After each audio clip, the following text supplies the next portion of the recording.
ये कथा शिव पुराण के एक प्रसंग से प्रेरित है, जिसमें एक भक्त की तपस्या और गंगाजल की महिमा का वर्णन है। प्राचीन भारत में गंगा के तट पर बसा था काशीपुर नाम का एक गांव। ये गांव अपनी शिव भक्ति के लिए प्रसिद्ध था। गांव के बीच में एक प्राचीन शिव मंदिर था, जिसका शिवलिंग गंगेश्वर के नाम से जाना जाता था। गांव वाले मानते थे ये शिवलिंग स्वयंभू है, यानी स्वयं प्रकट हुआ। हर सावन में गांव वाले गंगा से लाकर जल शिवलिंग पर चढ़ाते और महाशिवरात्रि पर रात भर जागरण करते थे। इस गांव में चंद्रहास नाम का एक युवक रहता था। वो एक गरीब लकड़हारा था, जो जंगल से लकड़ी काटकर बेचता और अपने बूढ़े माता पिता की देखभाल करता। चंद्रहास का हृदय भोलेनाथ के प्रति अटूट श्रद्धा से भरा था।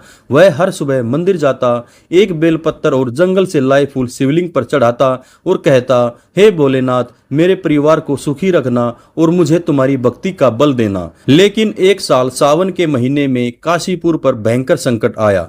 गंगा की धारा कमजोर हो गई और गांव के खेत सूखने लगे। गांव वालों ने देखा कि गंगेश्वर शिवलिंग पर चढ़ने वाला गंगाजल भी कम पड़ रहा था। पुरोहित ने कहा, यह गंगा माँ का प्रकोप नहीं, बल्कि हमारी भक्ति की परीक्षा है। हमें हरिद्वार से पवित्र गंगाजल लाना होगा, जो शिव की जटाओं से निकला है। केवल सच्चा भक्त ही यह कार्य कर सकता है। चंद्रहास ने सुना कि हरिद्वार, जहाँ गंगा हिमालय से उतरती है, वहाँ का जल सबसे पवित्र है। उसने मन में ठान लिया कि वह हरिद्वार से गंगा जल लाएगा और महाशिवरात्रि पर गंगेश्वर शिवलिंग पर चढ़ाएगा।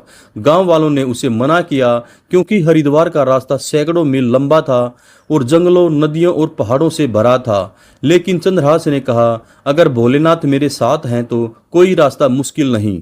उसने एक बांस की कावड़ बनाई, जिसमें 2 मिट्टी के घड़े लटकाए। उसने साधारण धोती पहनी, गले में रुद्राक्ष की माला डाली और नंगे पांव हरिद्वार की ओर निकल पड़ा।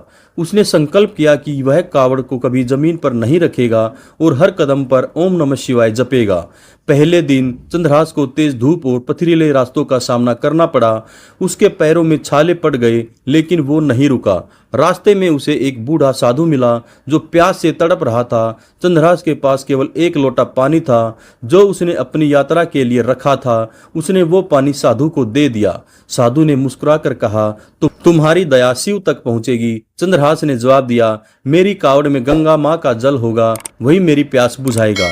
उस रात जब चंद्रहास एक पेड़ के नीचे विश्राम कर रहा था, उसे सपने में एक नीला प्रकाश दिखा।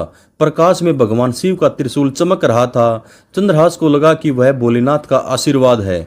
दूसरे दिन चंद्रहास एक घने जंगल में पहुंचा। वहां उसे एक भूखा शेर दिखा, जो कमजोर होकर लेटा था। चंद्रहास के पास केवल एक मुट्ठी भुने चने थे, जो उसकी माँ ने दिए थे।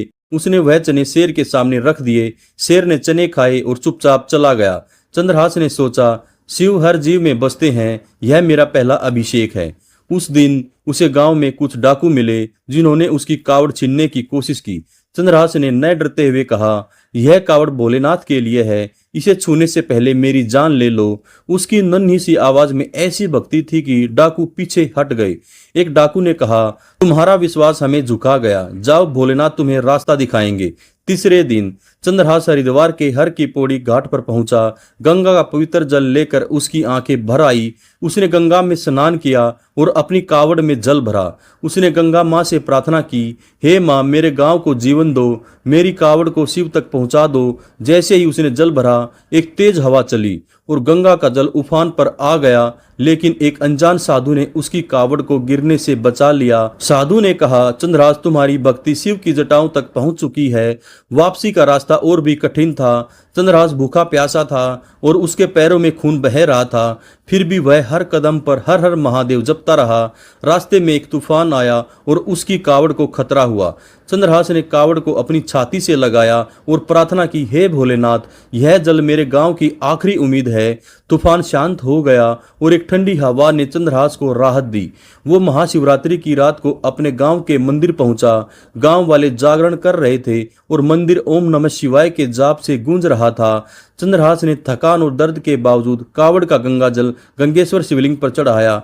उसने बेलपत्र, जंगल से लाए फूल और अपनी माँ को दी हुई एक छोटी सी माला शिव को अर्पित की। उसने कहा, हे भोलेनाथ, मैंने सब कुछ छोड़ दिया, मेरे गांव को बचा लो। उसी रात मंदिर में एक चमत्कार हुआ। आकाश में बादल गरजे और मूसलाधार बारिश शुरू हो गई। गांव की नदी फिर से बहने लगी और सूखा कुआं पानी से भर गया। गांव वालों ने मंदिर में एक तेज रोशनी देखी और वहां भगवान शिव और माता पार्वती प्रकट हुए। शिव ने कहा, चंद्रहास, तुम्हारी भक्ति और त्याग ने मुझे प्रसन्न किया है। तुमने गंगा को मेरे पास लाकर मेरी जटाओं की महिमा को बढ़ाया। तुम्हारा गांव सदा सुखी रहेगा और तुम्हारी कावड़ यात्रा की परंपरा युगों तक चलेगी। माता पार्वती ने आशीर्वाद दिया, जो भी सावन या महाशिवरात्रि पर कावड़ लाएगा उसे मेरी और शिव की कृपा मिलेगी। गांव वालों ने चंद्रहास को गले लगाया और उसे कावड़ भक्त के नाम से सम्मानित किया। उसकी कहानी गांव गांव तक फैली और कावड़ यात्रा की परंपरा शुरू हुई। लोग हर सावन में हरिद्वार से गंगा जल लाने और चंद्रहास की भक्ति को याद करने लगे। शिव पुराण हमें सिखाता है, भगवान शिव भोलेनाथ हैं, वे सच्चे मन की भक्ति से प्रसन्न होते हैं। चंद्रहास की कावड़ यात्रा हमें दिखाती है, त्याग, दया और विश्वास से कोई भी संकट दूर किया जा सकता है। महाशिवरात्रि और सावन की कावड़ यात्रा वह समय है जब हम अपने मन को शुद्ध कर सकते हैं और शिव की कृपा पा सकते हैं। ओम नमः शिवाय, ओम नमः शिवाय। दोस्तों, अगर आप सभी को हमारी वीडियो अच्छी लगे तो हमारे चैनल को लाइक, शेयर और सब्सक्राइब जरूर करें। नमस्कार, धन्यवाद, जय हिंद, जय भारत, ओम नमः शिवाय।